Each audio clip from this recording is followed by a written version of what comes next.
Radio Free Skaro!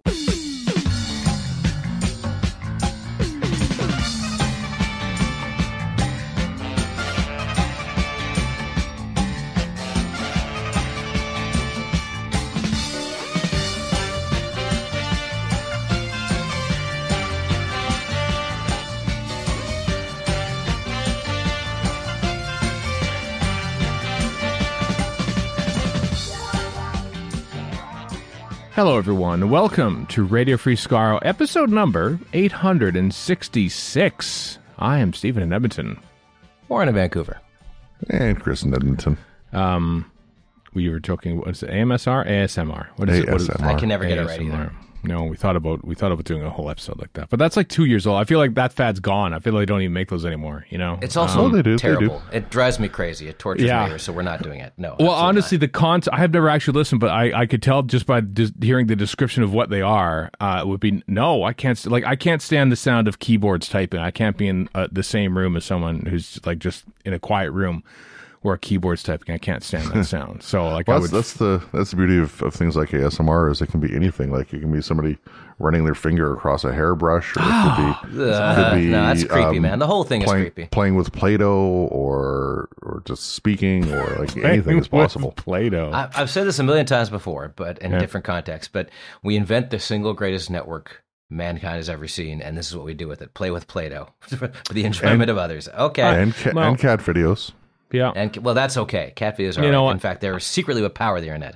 I mean, maybe people enjoy ASMR. And I'm not here to kink shame. Loads do. I'm not here to kink shame. That's fine. You enjoy that. Except by saying that, you are, in fact, kink shaming. A little bit.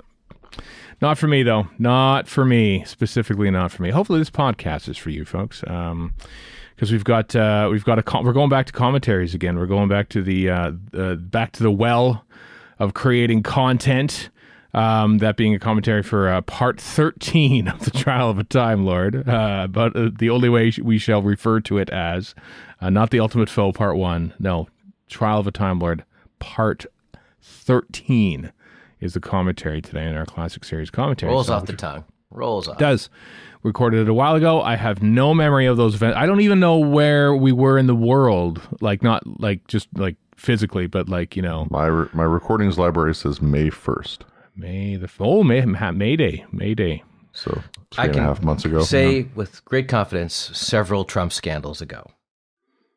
Yeah, it's true. Pre FBI raid, that's for dang sure. You don't even need to count them. There just will be several Trump scandals that have happened since. That's true. Even though he's gone, I find it annoying that he's eating up the airwaves once again. I think, I thought we were done with you. I mean, you know, I like that there were, you know, the reason he's on the airwaves is because he's being found out, and I'm hearing Derek and the Dominoes cue up the band in the background. Indeed. Hopefully, yes, indeed, with the outro to Layla. But speaking of things that are hogging the line, now I have no idea. I'm just trying to do a segue into the fact that we have a bunch of stuff to talk about on the news list. Zero of which is the next and last episode of Jodie Whittaker's era in Doctor Who. Which is under 2 months away. Yeah. Under 2 months away. Act surprise, everyone. October 16th is the actual day. And this past week, the main two things that people were talking about... Probably.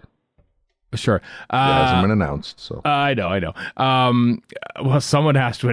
This is the sad thing. Before I get on to this, it almost feels like if we don't talk about Doctor Who and the new episode coming up, no one else will. It just feels like, are we being burdened with the notion of having to promote this show?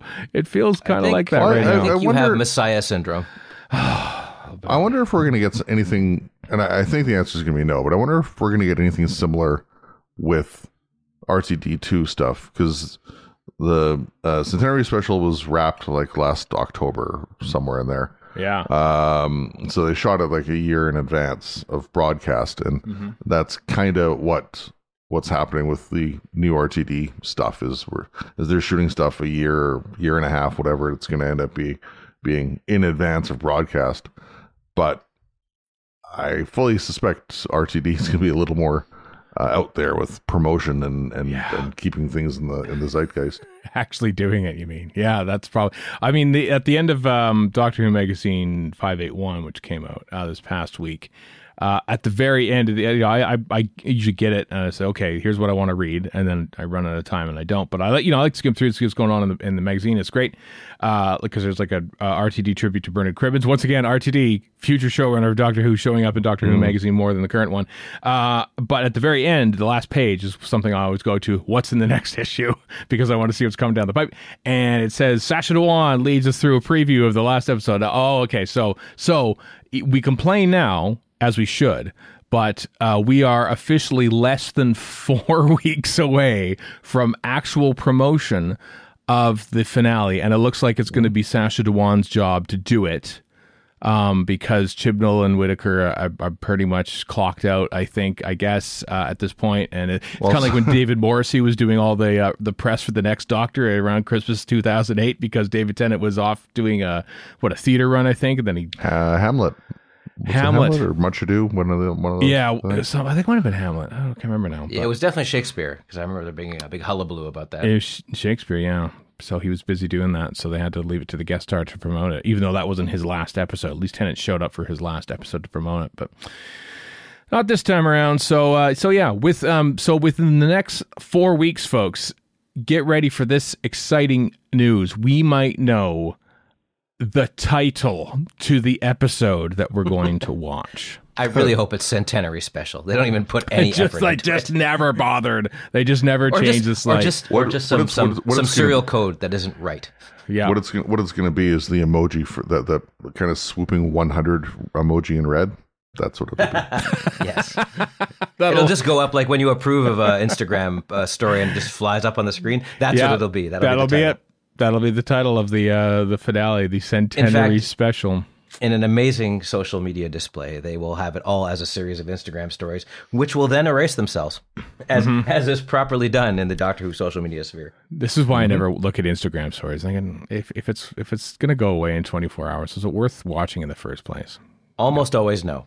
No, it's kind of like listen, it's not a show on HBO Max, it's which are disappearing at a record right now. Ooh, meow. Meow. In tandem with deep discounts on memberships. I like 30% off for 30% of the programming because we're chopping it all. Yeah. Oh, I hope normally Americans teach Canadians how to make TV, but this time Canadians, i.e. Canadian executives, chopping everything to save money is what's happening with HBO. Just news anchors. Yeah, it's true. Yeah, here in this country. That's not going very well for them either, which makes me happy. Yeah, that was bad. I'm not going to bother going into it. That's too Canadian even for us. No, HBO Max is like cutting up. Basically, they're writing down shows, some of which they own, some of which they don't. Like they chopped off 200 episodes of Sesame Street, for crying out loud. They're basically chopping off shows to prevent having to pay residuals to some of the people in them.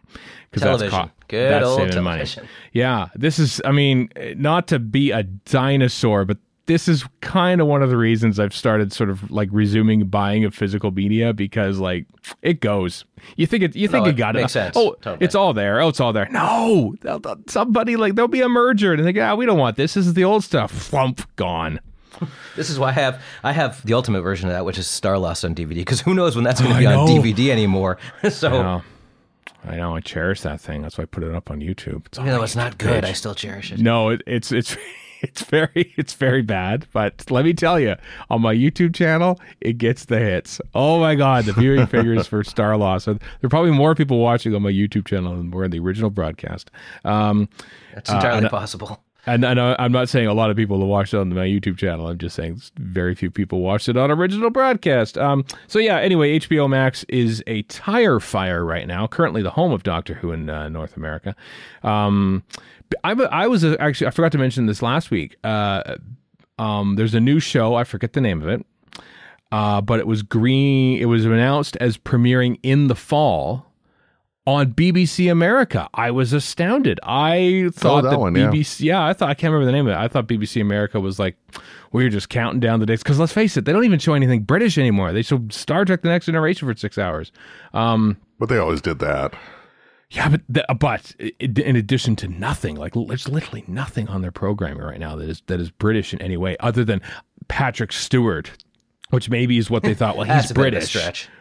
he was in I, Claudius. I think we could probably say we could get him on BBC America because he was on the BBC in 1976. The show you talked about was called Mood, a 6-part drama from Nicole Leckie. That's the one. Yeah, on BBC America. I'm surprised they didn't announce it for AMC, even though AMC had their issues with the Better Call Saul finale with their AMC Plus. AMC Plus with their AMC was fine. Their server crashing. Is that the equivalent now of getting your show on Crackle? Because if that even exists anymore. Oh yeah, so Sony owns Crackle, I think. Yes, Sony owns Crackle. Yeah, that's their streaming effort. Do they own? And it's also kind of a joke. And Sony owns part of Bad Wolf, so which means Doctor Who will premiere on Crackle in 2023. It won't.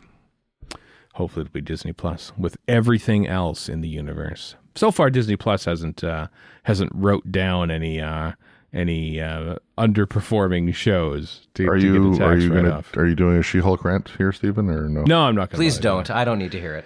You don't need to hear it. No, I'm not on board with the Marvel shows, and What a surprise! I know. I'm just tired of them. And they're everywhere.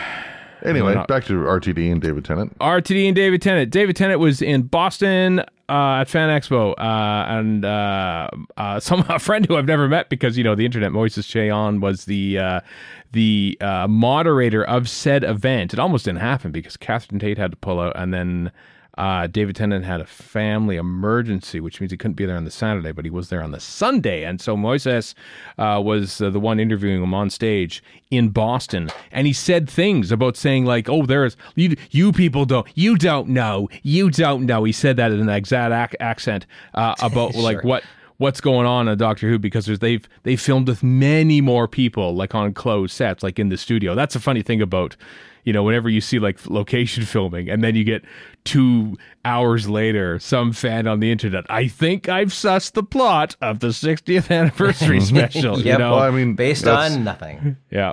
Look at things like Prisoner of the Jadoon. Like they had to go, like they had to put out the publicity stuff. Are you talking about literally the only publicity of the entire shooting of Doctor Who Series 12? Yeah. But because they were shooting outdoors, they had to publicly talk about the Jadoon being part of the series, just like they had to talk about Tennant and Tate being part of wherever this was going to fall. A great fake out for what that fugitive Jadoon became. Well, totally, we were all very excited and pleased. Because all the stuff with the Ruth Doctor was indoors or in remote locations or whatever, but that people had no idea was coming. No, which is great. And indeed Captain Jack too. That was also. And Captain Jack as well. Yeah. And that's exactly the kind of thing that could happen here. I mean, you joke about people saying, "Hey, I've sussed out what the plot line's going to be." No, you haven't. No way in hell. Well, there's an entire industry on YouTube with this, and not just with Doctor Who, but with everything, where people are like, look at these 12 Easter eggs in the latest Marvel thing. I'm like, no, okay, maybe there are there, but whatever. Like, all you're doing is getting clicks. Please ignore all that crap. Yeah, the people know nothing. You know nothing about what's going on. So, so that's what he said at Boston Fan Expo Boston last weekend. I hope he spit on some people while I said, you know nothing. You know nothing. You don't know. You don't. I smacked around your friend Moises. Moises, yeah. Pardon me. Sorry. Yeah, that's right. So that's what got the internet up. Not talking about Jodie Whittaker's finale, but what David Tennant said at a convention about the 60th anniversary, which is of course after Jodie Whittaker's finale, about which we know nothing. And the other chatter was honestly it was half and half, both the contents of the next collection box set, but also the trailer with Maureen O'Brien returning to Doctor Who in many ways. She's been on the odd convention here and the odd interview there, but her sort of appearing in character as an old Vicki in like ancient Greece, where she runs off to at the end of the Mythmakers, advertising the as an season, old Cressida, please. Yes. Hello. Advertising the season 2 or hey, wait a minute. This will be like the first time that the North American and the UK releases will actually pretty much align, and that they are both going to have season 2. It'll say William Hartnell season 2, but how about that? So yeah, that's the next set that's coming. I love that they go to the trouble to make these trailers. They're great. To recanonize things, like canon visions, basically. That's all thanks to the Pete McTighe. P. McTighe does great work on those. Just great work. They used to, they were just like little trailers at first, and now they're these masks. They go on location They're really for cool. them and Like stuff. the Ace They're one is really awesome. nice. Like, they're all really cool. Well, the the- fairy one the- is really cool. Yeah. My favorite is still the Louise Jameson Robots of Death one. That one is I haven't pretty seen cool. that one. I got to check that out. Yeah, that's a good one too. They're all good in their own way, and this is pretty great. Season 2, 9-disc set, unsurprisingly, because there are 9 stories in it. The Crusade will be presented with Telesnap reconstructions. Yes, I love Telesnap. Snap-hound alert. Yeah. I really wish they Would have animated it. had animated those two. It's just 2 episodes. I mean, that's, to be fair, that's something they could have animated a decade ago and still reused. Right. Because as they did with Rain and Ice Warriors and whatever, where there's like these 6-part stories with only 2 missing. Like, Yeah. it's not there, 4-part Crusade, but still, they could have done it. Yeah. Well, My thing about telesnaps is I don't like them. I can't watch them, but I'm glad they're there for guys like you, Stephen, who actually do like them. yeah, I do. I do like them. I know that some people don't. Obviously, Chris likes an animated thing. It's curious actually because this is the first time a missing episode has been presented on Blu-ray, and I wonder what the relationship between the existing animated reconstructions are and the Blu-ray. One assumes they are sort of working in tandem towards the same goal. Like whenever they put out a season 4 or season 5 set, one assumes there will be animated versions that have already come out on that set. But There's no reason not to expect it, I think. yeah, who knows? Or maybe they're just waiting for an old collector in Nottingham who has got this. It was just sitting on those last 2 episodes, and they're just ready to bang off a replacement disc for everyone. Probably not. But of course, as far as season 2 is concerned, of all the black and white seasons, it is far and away the most complete because only those 2 Crusade episodes are missing. Everything else is intact. Amazing, isn't it? When you think about it, I mean, that's when Doctor Who in 1965. That might have been the peak of the actual show. I mean, everything. The Web Planet got like 13 million viewers a week. I mean, there was I don't know why. I mean, I know there's nothing else to watch, but it was massive. It was massive in those days. It's that or your television catching on fire. Yeah, all the merchandising. There's a documentary about all the merchandising, actually, about the collectibles and stuff in the 1960s. Because that is the heyday. That is basically like early Tennant era level of collecting, except in 1965. So that's one of the things. There's a documentary on the whole of season 2 called Flight Through Eternity, and what I'm looking forward to, and keeping in line with like the looking for Lenny with Lenny Mayne and looking for Peter with Peter R. Newman from the Sense the Rights. Whittaker thing. Yeah. The Whittaker, looking for David Whittaker, which I'm really looking forward to because he was the first story editor on Doctor Who. And I've only seen like 3 pictures. Every time you see David Whittaker turn up in a documentary, it's always like one of 3 pictures that they have of David Whittaker. So. And then Matthew Sweet does his thing with Maureen O'Brien and William Russell, which is doubtless going to be interesting. And it's going to be very interesting. I have no idea where they got it from or how good the quality is, but they have like convention footage with Jacqueline Hill, Adrian Hill, and Michael Craze, which is going to be kind of cool given, Adrian Hill and Michael Craze both passed quite some time ago. It bugs me that I didn't take advantage of it. But for a very short while, a few years ago on YouTube, there was a channel that was putting up all these old convention videos from like the 80s and stuff. Well, some people that never, that died in the 1980s but showed up on these panels and never did conventions in the 90s or anything like that. Which was interesting. While dead. And they were all there and I didn't grab them. They're gone. It's gone now. So I don't know. They got pulled. So so Jacqueline Hill appeared at precisely 1 Doctor Who convention. I think it was in 1983 or 86, in the 80s anyway. And so that's going to be on there.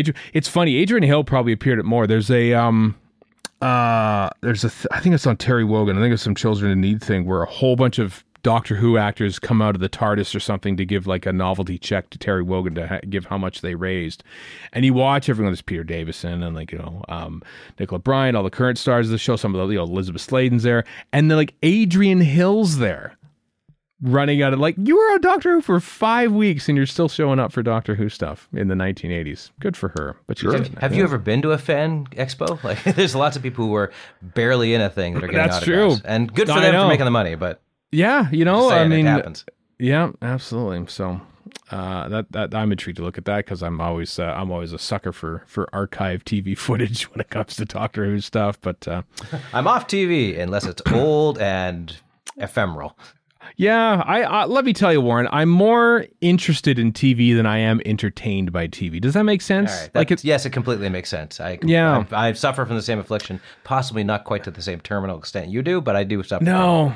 Yeah, I'm interested in TV as more of an archaeological event than I am an entertainment thing. I just find it fascinating and stuff. So this is the type of stuff that intrigues me. But so I assume, Stephen, when it comes out, you'll be watching Web Planet and The Chase and yeah, because I'm fascinated by it. And I think it's bad. It's really bad. Because Richard Martin is not a good director, but yep, I'll be watching all of them with infotext on, and I'll watch the documentaries, and yeah, lots of stuff on there whenever it comes out. Who knows when this comes out? I mean, we're still waiting for season 22 here in October. There's not even a release date for this yet. No, given historically, there's always been an associated like BFI screening of something. Mm-hmm. What story do you figure is going to be shown? It's funny. With Dalek Invasion of Earth. Well, I can't remember his name now. I'm sorry. Or has it been announced? No, it hasn't been announced, but he tweeted out saying, we've already decided which episode we're going to screen at the BFI, but we'd love to hear what you think it might be. I said it would be Time Meddler. Time Meddler would be a good choice. Because Maureen O'Brien is kind of all over this box set in a way. You know, she's in the trailer and everything. And Peter Purves is always game for events. And it's 4 parts, which is digestible. And Time Meddler, this wasn't mentioned here. I hope it does get the full treatment. Time Meddler is the only classic release that was not vid-fired because the quality of the film recording at the time was not good enough to be vid-fired. I hope they've found a way to rectify that. And so if that's the case, it would be kind of cool to see the fully remastered and restored Time Meddler, despite the 12 missing seconds in episode 4, I think it is. Which irks you to no end. Oh, I know. It was a censor cut, so we have audio of it, obviously, but we don't have video Look what of they it. took from us. look what we don't have. So my vote's for that. My votes are Time Meddler, just because of all those factors. I suppose so. I mean, you could solve Dalek Invasion of Earth and have Carol Ann Ford there as well. I suppose so. And an intermission of some sort. William Russell as well. Yeah. Potentially. I don't know. It's kind of getting up there. I know he's in rough shape these days, but yeah. Oh, he's not in rough shape. He's 95. That's the rough shape he's in. True.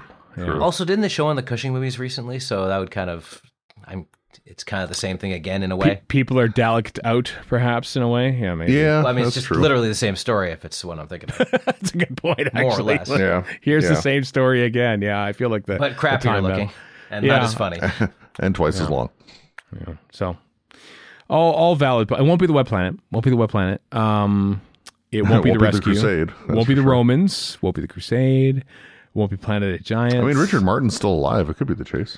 It could be the Chase. But why would you be so mean to an old man? Why would you do that? Why would you put episode 4 of the Chase, the worst episode of Doctor Who ever made, on a big screen like that? Why would you do that? That just feels like cruelty. To amplify the crap. Yeah, no release date for Doctor Who season 2 or Doctor Who William Hartnell, or no Doctor Who what do we call these in this country? I forget already. The first Doctor, is that what we call him? We do call him, or is it the actor name? I can't remember, Chris. I can't remember what we call them in this. Just call it season 2. Called season 2. Exactly. Like you say, seasons 1, 2, and seasons 1, 2, and 3 will have effectively the same title as the UK is in North America. It's true. I also find it interesting that for Behind the Sofa, with the exception of Peter Purves, it's all women. Yes, they were. I suppose so. Well, I mean, usually they have a doctor, and they don't have any doctors in this one. No. That's because probably none of the alive doctors would want to watch The Chase. That's what scared them off. This is quite the tale you're spinning here. quite a bit. Quite a bit. I'm betting this comes out like in October in the UK, probably a couple weeks later once the inevitable delays happen and stuff, which means it'll probably, I bet you it comes out in North America February. That's my unfortunate guess. Maybe even March 7th or something like that. When are we getting 22 over here? September? October 5th, I think it is. Yeah. So we by the time we get the season 22 set, we might even know the broadcast time of the centenary special. But it's don't hold your breath. No, don't. That'll be like 11 days out. They're going to air it first and then tell us the time. By the way, you should have watched it on. Yeah, probably. Back in those days, in 1965, they at least told you what time Doctor Who was on. And 13 million people turned up to watch a big giant fiberglass wasp. It was great.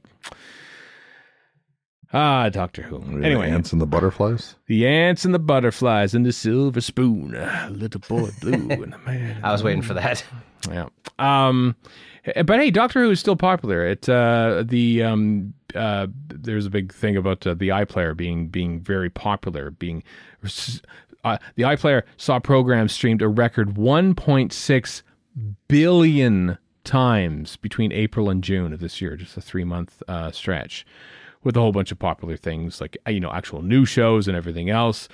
The Queen's Platinum Jubilee apparently was very popular. Peaky Blinders was tops. It's all over streaming. Never watched one episode, but I see stuff about it all over streaming all the time. It's on Netflix over in these parts of the world, so a lot of people never stop talking about it. Never watched it though, oddly enough. But the box sets, which is what they call the collection of archived stories and stuff in one whole series. They still call them box sets because that is a term that people identify with, even though it's not a physical box set. Doctor Who, for April of June of 2022, finished 10th in number of streams, which is impressive. I mean, that's a whole of modern Doctor Who. That's not just like the last series or something like that. But yeah, as far as things like the iPlayer getting like massive numbers of views and whatnot, in the past few years, they've made very concerted efforts to have things like the entire run of Doctor Who or the entire run of Torchwood or the entire run of whatever, where possible. Whereas in years past, things would get posted for a week and then it's gone. Oh, yeah, or like 28 days or something like that. And it would just be zip. Yeah. Yeah. Like fake digital scarcity. Mm-hmm. Yeah. Well, that used to be I'm assuming much like what Stephen was referring to earlier with HBO Max, it's just a case of maybe all paying out the residuals and all that kind of stuff, and maybe they're more willing, or it's more needed now than it was in the past. I don't know. Or they're just antiquated, because in the early days of SVOD, video on demand, back in my day when I worked in TV, it used to be 28 days. You could only play it like a certain number of times, and then after 28 days, that episode went. So if you're watching...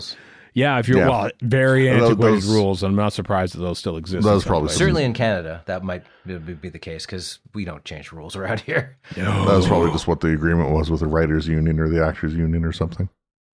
Yeah, I don't know what it was. I don't know if it was writers unions. don't get residuals, at least in the States, because that's one of the big fights they've had. That's one of the things. Writers get paid a lot less now, because when you sold a sitcom in 1994 and it went for 60 episodes, you still get residuals to this day. People sell, I don't know, let's say something that's not Stranger Things on Netflix that goes for 20, 30 episodes or 2 seasons and it gets canceled by Netflix. You get paid what Netflix pays you, and that's it. There's no residuals anymore. Yeah. Exactly, yeah. I mean, it depends on the creator. The Stranger Things guys made a boatload of money because it was so popular, but they're the exception that proves the rule.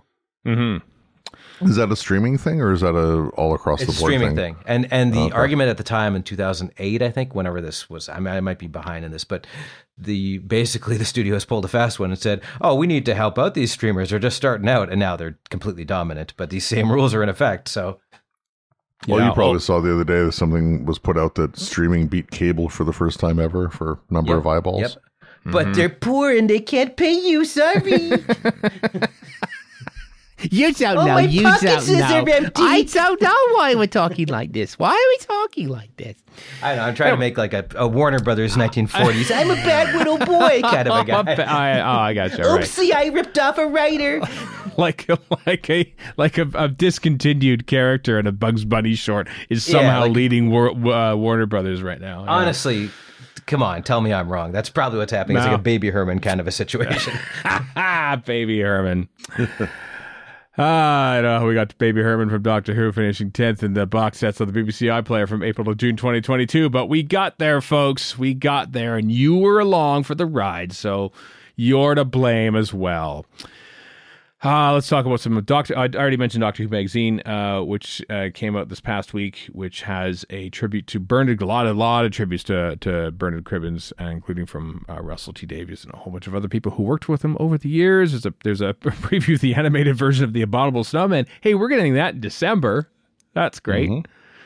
Amongst a bunch of other things. On Blu-ray. On Blu-ray. I know we're getting only our second one, and it's the last one. But I still haven't watched Galaxy 4. I just realized that. No, neither have I. Why would you do that to yourself? I still haven't finished season 17. I still have Shada sitting there to get to at some point. Maybe I have too. Actually, yeah, I should do that. Although I'm watching Doctor Who one a day, so I'll get there eventually. But Galaxy 4 I'd have to double back, so I think I should make a special point of watching Galaxy 4 someday. So sorry, haven't watched Galaxy 4. Anyway, Doctor Who magazine 581 available in reputable and less reputable shops right now, or through things like Pocket Mags, which is far and away the easiest way to get it for us in North America. Yeah, I do recommend it. It's kind of handy. You just get it and you just order it. And then you get the email saying, "Hey, a new issue is ready for download."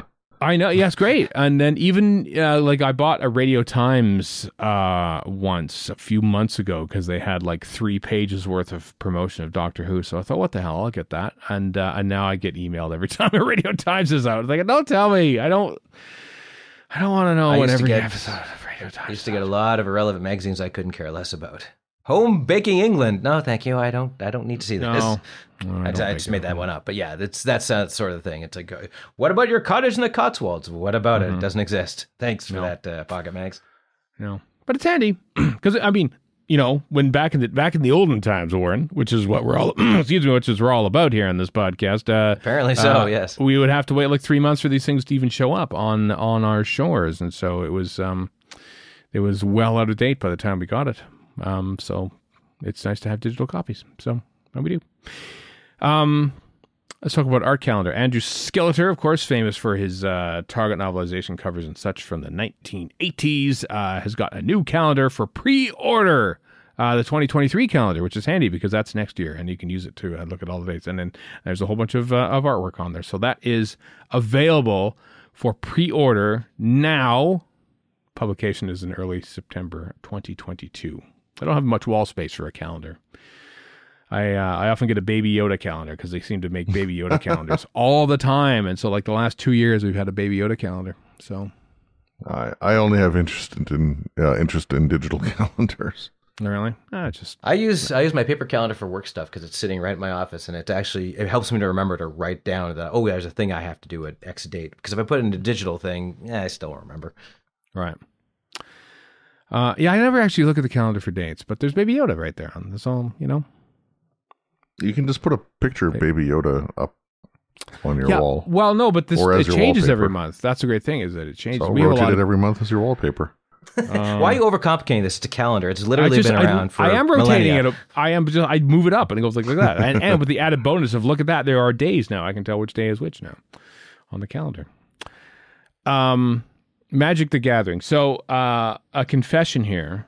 I didn't know anything. I didn't know what Magic the Gathering was until about a couple years ago when. Sure, our audience is shocked by this. When Erica told me, I think, what is that? And apparently it was a big thing.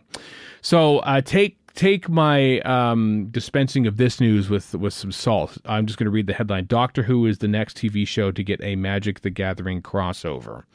That's what it says. I don't know what that means. Is it like a trading card game? Is it? Did either of you play it?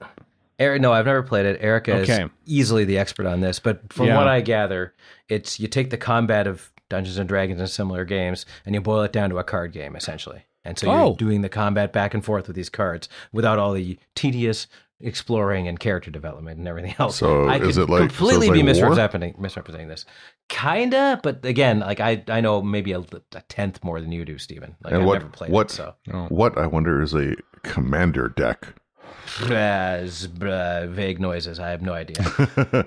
I'm sure it's all out there to be read, but I'll tell you what Magic the Gathering is. A way to make money. Lots of money, because it's made a ton. I think people, I could be wrong about this, but I think the people who own D&D also own Magic the Gathering at this point.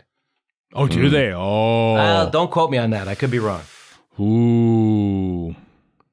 I don't know what a Commander deck is. I know that Commander Decker was on Star Trek the Motion Picture. Like clockwork. Absolute clockwork. Where's your Commander Decker calendar, I ask you? Well, he was... I don't know if you want that guy on calendar. According to an internet search, Hasbro owns Magic the Gathering. Oh, okay. Does Hasbro own Dungeons and Dragons, though? Maybe I'm wrong about that, then. Yeah. Does Disney own it all, though? That's my question to you. Eventually. Just give it a year. Hasbro owns Dungeons and Dragons, yes. There you go. I was right. There you go. You were right. Yeah. Default. I didn't know that. There we are. The game was acquired. D&D was acquired in 1997 by Wizards of the Coast, a subsidiary of Hasbro. And now you can have, which they have never done, a G.I. Joe / Transformers. They can canonically be in Dungeons and Dragons, which they could always be because you make it up by yourself. You could put up whatever you want in a Dungeons and Dragons game. I suppose. I thought there are hard and fast rules for that. That's why they have books. That's why they have the books main rule at the very beginning of the player's handbook is you can make your own rules. As long as everybody agrees on them and the dungeon master says it's cool, then you can do whatever you want. Well, kind of like Munchkin. Yeah, that's just reading the rules, though. Who reads the rules for games going into the war? You just make them up as you I like go how your along. sentence went from, no, not according to the rules, which I've never read. Oh, but what about the rules nobody reads? This is quite a journey you've taken us on. Here's the thing also, about Munchkin is a perfect example of that's more like what Magic the Gathering is like. It's kind of like a I'm not gonna say kiddie version because it's not a kiddie version, but it's kind of like Magic the Gathering, but more user friendly. Let's put it that way. Steven, you've played Munchkin, yes? No, I don't know what you're talking about. No. Oh man, okay. Oh, those are guys from the Wizard of Oz, right? That's we're talking about here. Steven's only played VAM, the game. Which I've only played VAM, the game, over and over. Yeah. Steven's only played raw studio footage of the game. God, yeah, I wish. Which is a game of endurance, is what that is. I wish. That'd be amazing. No, I haven't played anything. Folks, I am unpopular. I only play with Lego and watch Doctor Who, and I could say that 30 years ago, and it would be 100% true then, too. And by contrast, my copy of Spelljammer is, according to Amazon, in the mail. Spelljammer! It just sounds fun to say. Spelljammer on Hits 107. Fun. Anyway, Magic Gathering next year, 2023, the year where everything happens in Doctor Who. Once we get through this interminable 2022, it's where everything changes. And our title is the celebration of Doctor Who and the BBC 100th anniversary. Let's cast our mind back to those heady times at the Celestial Toy Maker. Everyone, listen, I recently became a patron of the Doctor Who Missing Episodes podcast. A podcast that I was actually on this past month. I was on the episode talking about the massacre, which is great. It's awesome. You should listen. But I wanted early access to the Celestial Toy Maker one because I wanted to hear it, and so I ponied up. So they're talking. I was listening to the episode. With Josh Nares and Kieran Hyman as guests on with Tim and Paul on the Missing Episodes podcast, as the news of the Celestial Toy Maker coming out on vinyl it looks very, very pretty, which is not what the actual show looks like. But these vinyl things are just gorgeous. Just gorgeous. We talk about them all the time. We're not vinyl collectors, but man, they put a lot of effort into this. I don't know how cost effective they are for us to actually acquire. Mm-hmm. just like the box sets. Let's be honest here. That's why I don't have the box sets, because I'm already paying for BritBox. That's true. You don't care about the VAM or quality or picture quality or anything like that. Okay, once again, I'm going to have this argument with you. Picture quality, there's only so much sprucing up you can do. And I'm sure they're doing a great job of it, but there's only so much you can do with stuff that was basically shot on a pinhole camera and printed to papyrus. So good luck. Papyrus? Papyrus, however you say it. It's called Papyrus. Yeah, I don't know what you're whatever. talking about. I thought Papyrus is a new form software for digital restoration, but no, it's not. Actually, on the topic of that, I mean, this is the first time in Doctor Who that we'll have really low resolution being blown up to Blu-ray. So that I'm intrigued to see what that looks like. 405 line television. I guess you don't care about picture quality. By the way, they had the Blu-ray. worst picture quality possible that they're blowing up. But I care about picture quality. Well, they're gonna do a good sea job of hypocrisy. All right. I'm intrigued. I'm intrigued to see how it looks. Anyway, this is the base of the BBC audio version out on vinyl from whatever company does it. I've already forgotten. I know we looked for it before we started recording, but it's immaterial. Demon Music Group. Demon Music Group. I don't even know when it's going to be available, but links in the show notes if you want to read more about it. I don't know. I don't know how many they've made for these. I know Marco Polo was one of them. And they've done a bunch of them now, and they all look. There have really been a nice. number. They're listed on the Demon Music Group website. Oh, are they? Oh, that's pretty handy. Well, good. That's good. So there. If you're a vinyl collector, happy days for you. BBC Radio 4 Extra is going to be playing Big Finish audio versions of David Tennant episodes for the next few weeks on weekends and stuff. So that's kind of exciting. I wonder what they're building up for. Nothing. Absolutely nothing. No, nothing. I don't know, but that's kind of cool. This isn't the first time that the Big Finish has shown up on BBC Radio 4 Extra. I think they've done a few other things. I don't know what Radio 4 Extra. I know it's on Radio 7. Is it Radio 7? It's been on probably multiple BBC radio stations. Mm-hmm. So, but 6 altogether, and only the first 3 have been announced, I believe. But that's still good. That gives people a chance to listen to the stuff without cost, and also equally as importantly, it's going to be on iPlayer for however long after the fact, and BBC iPlayer radio content is accessible worldwide, so anyone can have a listen to these after they're there. That's true, and it's Tennant and Tate, everybody's favorite combination that they brought them back after 14 years of being away. So that sounds a little calculated, frankly. Not that I'm complaining, but is it calculated? I mean, the fact that it's coming out in like late August, early September. True. Yeah, it could just be coincidence. We're a year away from them actually appearing on TV. So the story goes. Are we? Is it a New Year's thing coming? Stay tuned. Oh, maybe it's a New Year's 20. I have no idea. Maybe it's a New Year's 2024 thing. Maybe, who knows? But I could see that happening. Anyway, so that's coming. Also in Big Finish news, the 11th Doctor Chronicles are back. Not with Matt Smith, though. It's Jacob Bedman. Yeah. Yep, that old chestnut of, hey, full cast audio. That doesn't include the guy we have a picture of in the front. That is true. So those, I'm sure Jacob Bedman does a very good job. I'm sure he does, yeah. But, so Matt Smith. Matt Smith appears on the TVs this weekend. He's in that Game of Thrones show, apparently. Mm-hmm. That's it. Which the reviews are very good for. So are they? Oh, that's good. Yeah.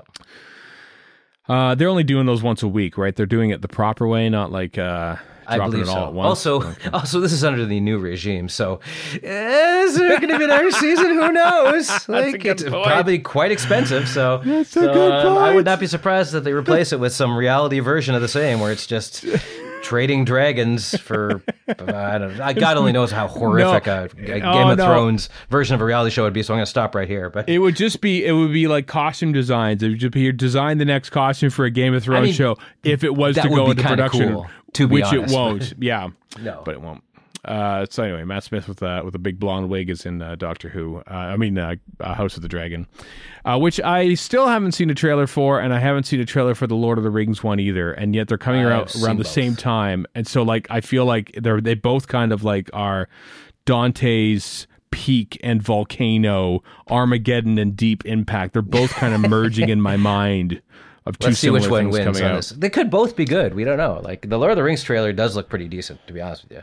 Yeah, I haven't seen it. I haven't watched it yet. Of course, there's the usual angry racist nerds yelling at, elves can't be black. I'm like, well, why not? They can be whatever you want, first of all. Secondly, stop being a bigot. And thirdly, it's not based on human history. Like, if you look at, no, you don't look at that because it's made up. It's all made up, you know, morons. Elves are make-believe. And also, can I go back to this again? you're all a bunch of bigots. Like, there's only one reason you're mad at this, and it's not Tolkien's estate. No. Elves. Anyway, Doctor Who, 11th Doctor Chronicles are back. October 2022 is when it's coming out. Also out now is the Ninth Doctor Adventures Into the Stars, where Doctor Who, in the form of Christopher Eccleston, takes on the Sontarans. You got that backwards. The 11th Doctor one is out now. Into the Stars is out in October. No, I didn't. No, I didn't. Oh. No. Did I have it backwards in the news? Okay. I had it back. Okay, I'm reading backwards. I'm bad. My bad. I'm sorry. How dare you? If we were a I'm more reading professional... silent, so I'm blameless. I'm sorry. There's too much Big Finish content. There's a lot of stuff. I know. If we were a more professional podcast and we haven't been around for 16 years in 1 week, we would edit that out, but we don't do it, folks. We don't do Although it. Maureen O'Brien is in this Ninth Doctor one, apparently. That's cool.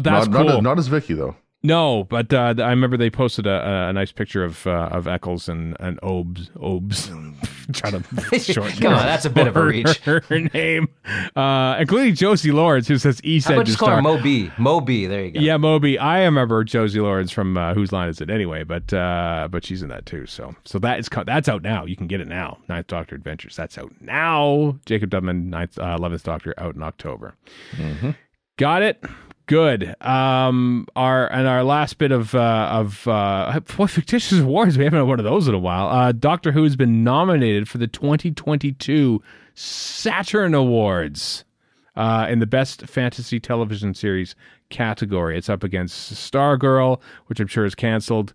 CBS series probably. CBS WB, series so yeah, probably. Ghost, which isn't as good as the British one, La Brea, Riverdale, which is canceled, and Stars Shining Veil, which I've literally never heard about.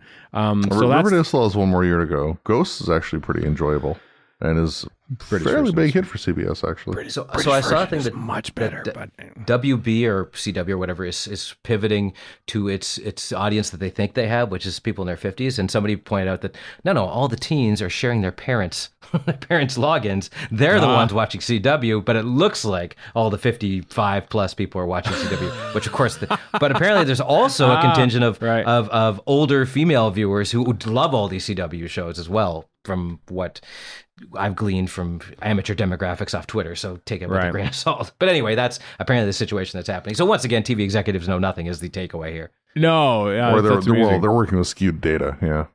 Yeah, very skewed. But also they're dum-dums. The live stream ceremony will happen October 25th. Doctor Who up for Saturn Awards. So if you want to watch it, that's your time to do it. Hope you enjoyed that. All right, that's it for our news, everyone. After the break, it's time for our classic series commentary of The Trial of a Time Lord, Part 13, a.k.a. The Ultimate Foe, Part 1. Are the microphones wired in? All around the condenser, most merciful. We're looking forward to excellent duodecaphonic sound. This is the moment when I get a real feeling of job satisfaction. Welcome back, folks. It's time for the Doctor Who Classic Series commentary. Today's episode is the final episode credited to one Robert Holmes. It's The Trial of a Time Lord, Part 13, a.k.a. The Ultimate Foe, a show, the title of which never once was attributed to this episode that we're about to watch until it was novelized. Nope. But, so there. Was that when it happened? I think so. It was really Time Incorporated as the working title, and then the Fantasy Factory, and then somewhere it became Ultimate Foe was supposed to be the Terror of the Vervoids, was the working title for that. But somewhere along the line, it got mixed up. But we're here to watch it today on our legally purchased Doctor Who Season 23, The Collection, or here in North America, Doctor Who Colin Baker Season 2, The Collection Blu-ray. Confusing. Very confusing. I assume you all have your copies as well. Here we go, folks. Betcha. Doctor Who, The Trial of a Time Lord, Part 13, a.k.a. The Ultimate Foe, Part 1, in 3, 2, 1, play. I seem to remember, so when and I can't remember what the van was called, but when the DVD box set for Trial came out, I want to say it was the first, like, really, really good in-depth documentary about something. Like now we have like all these Matthew Sweet interviews and 7-year hitches and whatever. But for some reason, I remember the one on trial being like the best one. Wasn't Check Lies and Videotape, was it? Oh no! That's later. Yeah, you're thinking of it is Revenge. Called. What is it called? It's called something. Trials and Tribulations. Trials and Tribulations. That's the one. Very good. Ed Stradling's big documentary. Yeah. Yeah, but I seem to remember it being like the first like really like oomphy one. Yeah, because I'm probably not remembering correctly. I think you are. Something probably came out better earlier, or as good earlier, but. Because it's such a controversial aspect. I mean, the story we're going to be watching over these next 2 episodes are, were written by 4 different writers. Let's face it, across 2, and still manages to make mostly a semblance of sense. Ish. But with everyone, Farrago distortion, by the way, is beautiful. Everything happening and behind the scenes and everything was, it made for quite an interesting tale. This is the real bit that we need to see a docudrama made about, the behind the scenes of this. But I remember this. I remember being in the audience at Gallifrey 1 when they were premiering Ed Stradling's other documentary about 7-year hitch. But that one is great. Yeah, that's also good in the audience for that. Yeah. Usually Stradling has been doing the good one, the big ones, the season arc, the series arcing ones, kind of ones, those. But this one's good too. Anyway, here we are. That's James Bree, everybody. James Bree, who had I love their custom collars. Yeah, I know. Like this tube thing he's got, and her very lacy number. Mm-hmm. Full Circles, James Bree? Full Circles and the War Games is James Bree, yeah. That seems like a very insecure way to keep the Matrix. It's just a key hanging off. just hanging off the front. Yeah. Yoink. That's very yoinkable. Mm-hmm. As we'll see later on. Don't worry, Warren. Nobody will yoink it. No one. No. It's actually unyoinkable. That's Chekhov's yoink right there, It is very much it is, yes. These are very comfortable looking chairs. I remember thinking, so this set, look at that set. It's a good set. And I remember thinking as a kid, I was like, wow, it's a massive set. And I probably thought, well, of course, it's spanning, the whole season. So they put out a lot of money on this massive giant set. Well, Andrew Orton on Twitter, at the time that we're recording this, which is in May, folks, this might be coming out. Well, this probably come out for early for patrons, but later on in the year for the regular feed. But as we're recording this, he's been doing like CG recreations of what the BBC studio setup would have looked like for any particular episode. And the documents, the blueprints of that trial set are tiny compared to like the TARDIS set. The TARDIS set is huge. Wow. Yeah, I know. My main question in all this, now that it's off screen, is why is the back of Colin Baker's hair so flat? It's odd, isn't it? It's like collapsing under its own weight. I think it gets to be a point where it's so long that it's just bloop, like even it reminds me of Tom Baker's curls when he emerges from the water in the android invasion, and how like you realize how long his hair actually is before it's all like naturally curled up like it is. Which I suppose. Oh, it's Sablon. The late Tony Selby, everybody. Why does he look more 80s than her? When she's from the 80s and he's from space. This is one of Mel's more sedate outfits, we'll say. Also, these trial, I guess, counselors or whatever, they look very disinterested. Yeah. Extras.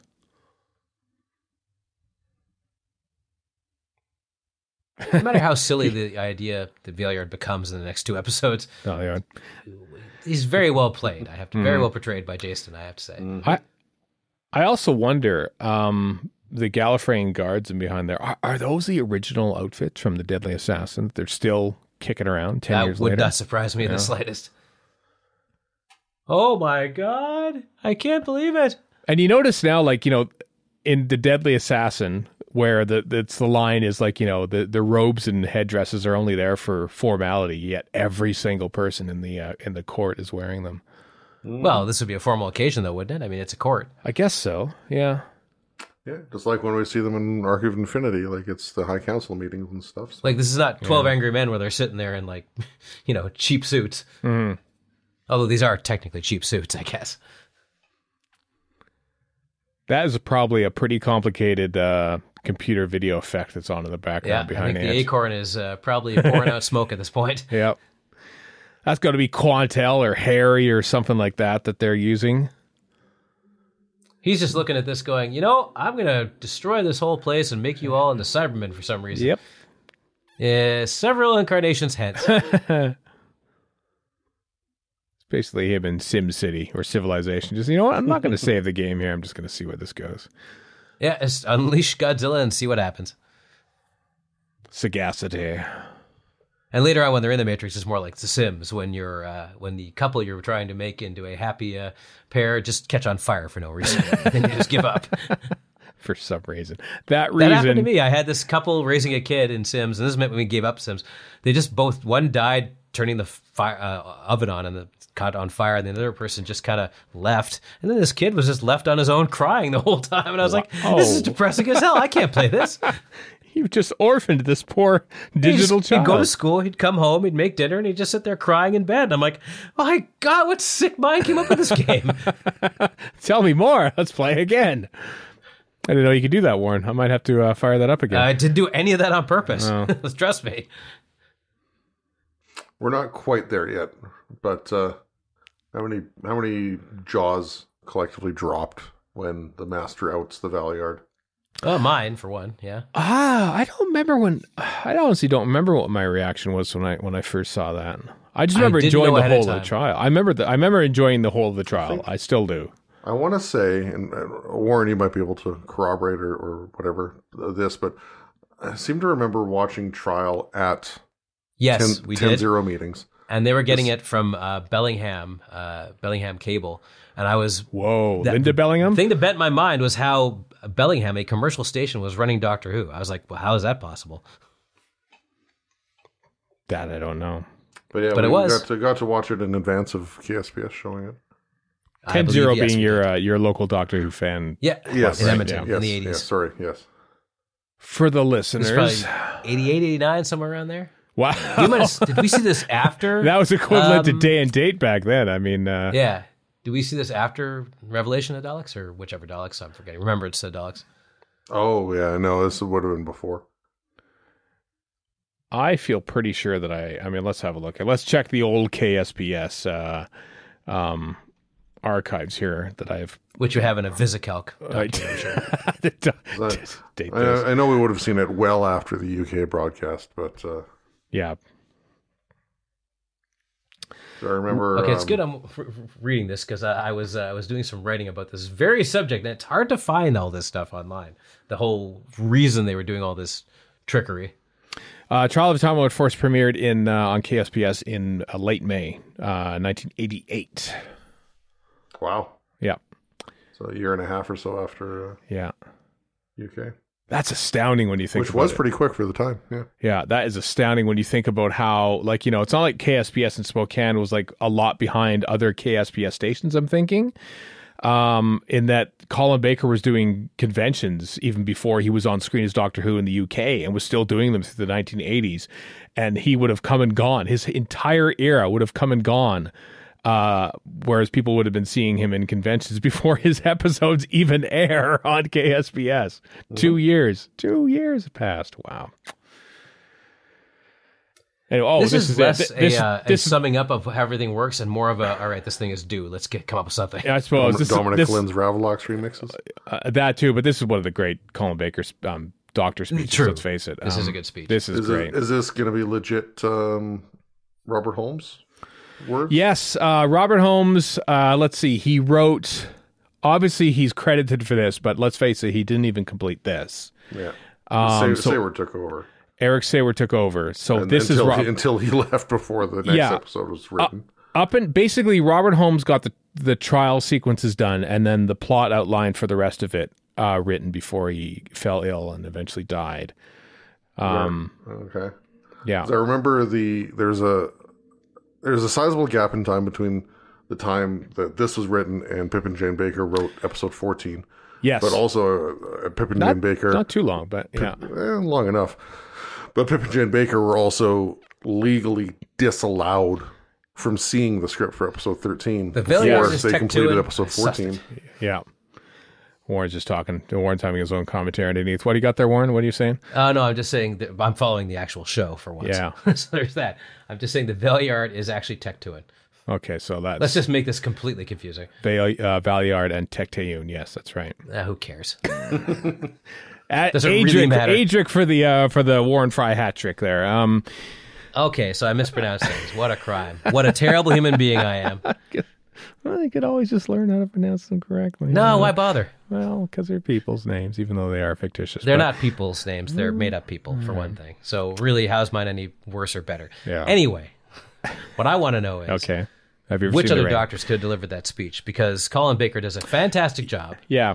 And that is a very unconvincing run. Because how would nobody notice that? Why didn't you just ask other doctors to do that speech? Like, Absolutely not. I'm just saying, On a and I don't want other actors to at do a it. I want to know. like somebody forcing Sylvester McCoy to do the pen work. Is No. What I'm saying is Hate that. doctors, not the actor. What other doctors? Like, I think Pertwee could pull off, but the third doctor could pull off that speech. Could you imagine Capaldi doing that speech? Oh, Yeah. I could totally do it. Yeah. I could see he was doing anything. it just such justice. Yeah. I could see Tennant maybe pulling it off. I feel like Capaldi wouldn't he wouldn't be beholden to a 24-minute, 30-second time slot. He could really stretch that out, Daleks, Sontaran, Cybermen. Yeah. They're still in the nursery compared to us. I can't see dramatic Tom Baker pause. doing it. No. Which is weird because Tom Baker could do a great speech, but it just wouldn't be that kind of speech. No, Colin Baker does a very, very, very good job of reading yeah. some words. By the way, I don't mean to mispronounce these things. I'm not doing this on purpose. I know. It just comes out of my mouth that way. I know. Season 23, Colin Baker is legit one of my favorite Doctor performances. This is the Doctor I remember. I feel like the tone in season 22 is off. Just in general, I think it's a little violent. It's a little too brusque. But he feels very Doctor, particularly in the first 4 parts. I love A Mysterious Planet, mostly because of Colin Baker. And even less so in season 21, I assume. Yeah. And yet we love Attack of the Cybermen. Well, do we though? We do. But Yeah.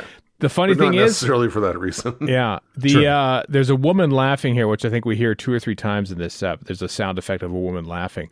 I remember watching The Reign of Terror, and you can hear that exact same sound effect of that woman laughing in The Reign of Terror. So it's an Stock old sound effects record somewhere. It's at least 20 years old when they make this. Just give you an idea of how old sound effects are when you're, like the Wilhelm scream, been used for years. Sure. And still very frequently used. From like 1950. I feel like once they used them in Star Wars, and once people picked up that they were using Star Wars, Yeah, I'm done with the Wilhelm scream. We need to move past it. Yeah. Like everybody knows what it is now, so let's come on. Pre-internet, it was great, or like pre-social media, because it wouldn't get spread around so much. Although I do like that they put it in at least, once in every Star Wars film. I kind of like that they did that. There's your little hat tip. There you go. You're listening for it. There it is. Yeah. That, and I've got a bad feeling about this as continuing jokes. Yeah. Yeah, but not again, unneeded. Unneeded, but still fun. A bit of a larf. Is it though? So now we're into the Eric Sayward bit here, by the way. This is where Eric Sayward takes over, based on Holmes's original outline. But I don't think any of the dialogue, apart from this, there's a couple scenes in the trial room to come yet in this episode that are still Bob Holmes.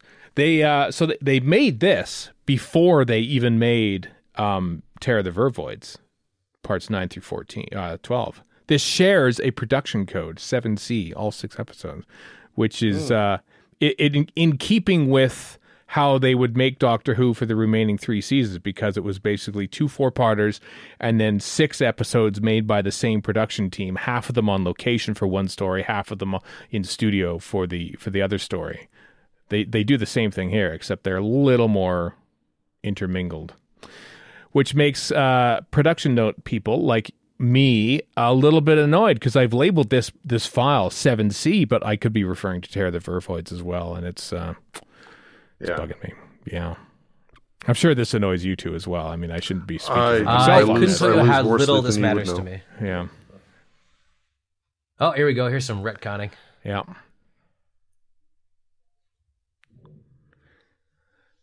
I think this is this might be the last scene that Robert Holmes writes right here. We're watching it. I think it's this one, which is sad. Sad that he died so young. I mean, he's only in his early 60s. Died of some kidney disease or something, kidney ailment, whilst writing Doctor Who. Well, if we got to go out, I mean, I suppose so. We'll go out writing Doctor Who. I remember watching this, and my main thing was being disappointed this wasn't the Matrix of old. Because the deadly illusion, I'm just reading out the subtitles there, the deadly assassin will never be bettered. Never, never. No, this is, I think, it's better than Archive of Infinity, which is just basically a game of asteroids that's frozen on your Atari 2600. With Peter Davison on a wheelie office chair. Exactly. Okay, but here's the thing about that. Wiggle vision. In Name of the Doctor, when he shows up, I was pretty excited to see that clip, and I'm sure you were too. References. Come on, you loved it. Yeah, fan service. Well, you can say it in that voice, but you're not answering my question. Did you love it or didn't you? I was like, oh, it's a thing. I know. Listen, with Doctor Who, there's that initial kind of bit of glee when you're thinking, oh my God, I recognize that. I said, oh man, no one else is going to get that, are they? Oh, geez. I think everybody got that stuff. Well, we squeed with glee when Alpha Centauri showed up at the end of Empress on Mars, and then we realized, oh God, how stupid is that going to look for the not we? It's going to be so dumb. Well, the thing is, it was stupid looking for us too. Like, it is stupid looking. That's all there is to it. Yeah, we don't care about we still the appearance. also love it. We don't care about how Alpha Centauri looks, just the fact that they're there. Yeah. And Zan Churchman did the voice, which is, just the icing on the cake. That's which is the key to the whole enterprise. Yeah, absolutely. Good old Linda Bellingham. She died far too young, too. This would be easy to replace with Missy comments. When why don't I? In fact, you could totally just you could just remaster this and have Missy stuff. Replace some. Replacing Sebastian Shaw with Hayden Christensen style. Just have Missy. Well, the thing is, they never moved the camera, so that's pretty easy to replace. Yeah. The screen, so you could easily have her going, "Oh, don't be a bitch," or whatever else she says. Well, yeah, see, this technology this would be a little more difficult, but you could do it. It's not that tough. They did it in 1986, and it's like pretty. This what we're watching is highfalutin special effects for 1986 at the time, because we were doing none of this sort of thing. I wonder if that's a still, other than him, everything else is still. No, it wasn't. They were moving. They could do it. They could do a little more motion capture than they could. They also could be just zooming in on the image. I don't think they did that. That's what they did for the TARDIS materialization in the Leisure Hive. But Ken Burns effect kind of thing? Kind of, yeah. Like zooming on an image. But you would think that 625 PAL line of videotape would sort of diminish in quality as you zoomed in, and I didn't see that there. So it's an interesting time for special effects, season 23. It's much better than it was in the early part of the 80s, but it's not as good as what's to come in the McCoy era, which are some really interesting advances.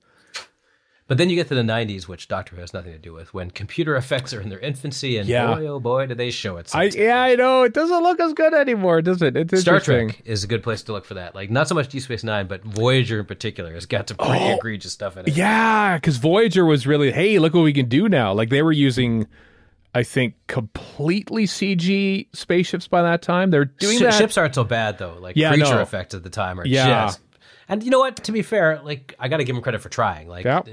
They're trying to do new stuff with Star Trek. Good for them. And they used what they had at hand. It's not like they could just magic up something better. No. And the divide for effects on TV and film at the time was a gulf. As opposed to now. Giant, yeah.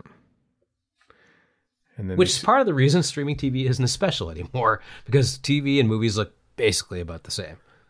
Until you see Death of the Nile and they realize, I see. Maybe the pendulum has swung a little further. Yep.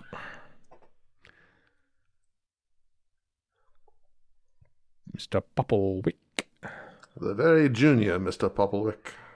Now, there are exceptions to that. Dune, I think, is something that does work better on the big screen. And I'm willing to bet that James Cameron, whatever his sins may be, took this as a dare and made Avatar 2 insane looking. Whether it's good or not is up for grabs, but insane looking, probably. I never watched, what was he? Keeping Up Appearances is what Jeffrey Hughes is famous for. Could be. He's in a bunch of different stuff. Yeah. Which is after this, I believe. I only know Keeping Up Appearances because it was, on KSPS ads. Watch Keeping Up Appearances. But now, Doctor Who. And he's sporting Warren's favorite mutton chops. Ah. When have I ever said mutton chops are good? I don't know, but Warren, I think out of the three of us, you have the best chance of growing mutton chops. I think you should probably... and the least likelihood of growing them. I know, this is probably... You are wasting your superpower, is what I mean to say. Boy, oh boy, do I want to look like Isaac Asimov. Oh, you could do it. You could do it. You could write the ballads between... Listen. Here. Okay, hold on. Here we go. Andy Anatko, noted Mac journalist, is the inheritor of the mutton chops. And mutton choppist, I will not tread on the holy ground of Anatko. Okay. And he seems like, the one time I met him, a lovely fellow. Uh-huh. He very much is, yes. So why would I besmirch his reputation with my foul chops? Right. Also, I think I would look even dumber than I normally do. So no. We're on OB video here, by the way, for the location scenes, and this is on location, I should point out, at the whatever museum they're shooting at.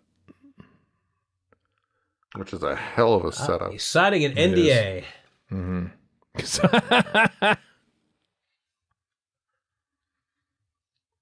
What if we had Sabalon Glitz as a companion instead of Mel for... Which we kind of do. I think he'd make a great companion. I suppose it depends if you declare him a companion with his existing... He's Charming Turlo. Charming Turlo. Because he's evil, like Turlo, but he's interesting, unlike Turlo. He's also, I'm trying to think, he's also like a bit, I don't want to say dumb, naive. He's a bit foolish. Like that depends on when. When he's around the Doctor, he's naive. When he's around anybody else, he isn't.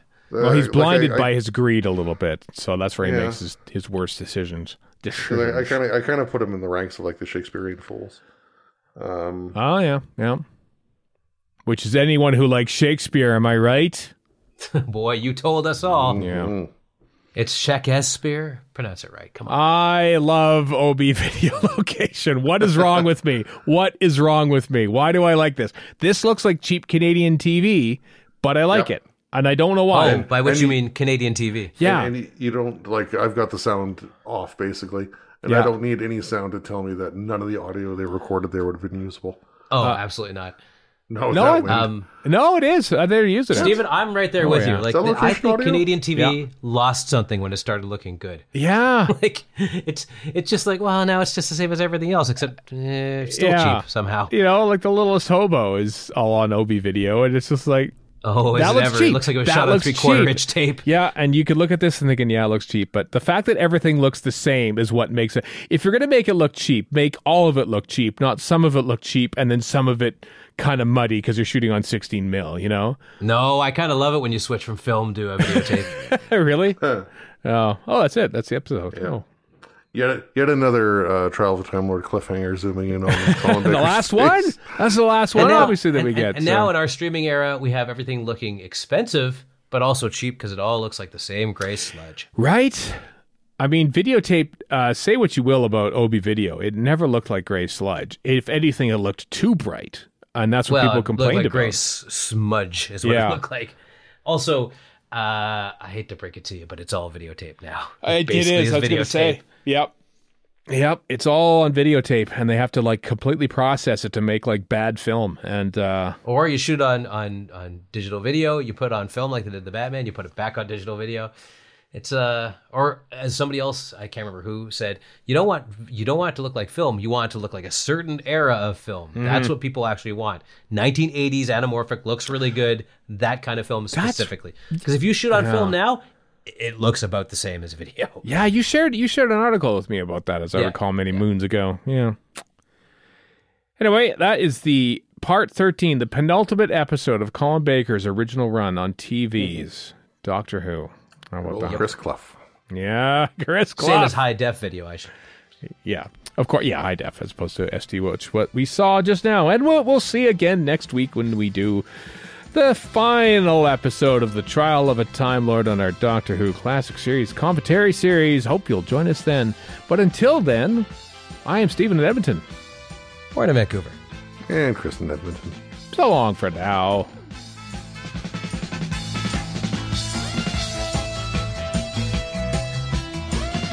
You've been listening to Radio Free Skaro.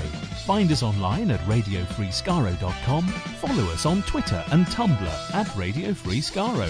Subscribe to us on iTunes and donate to the show at patreon.com/Radio Free Skaro. Thank you.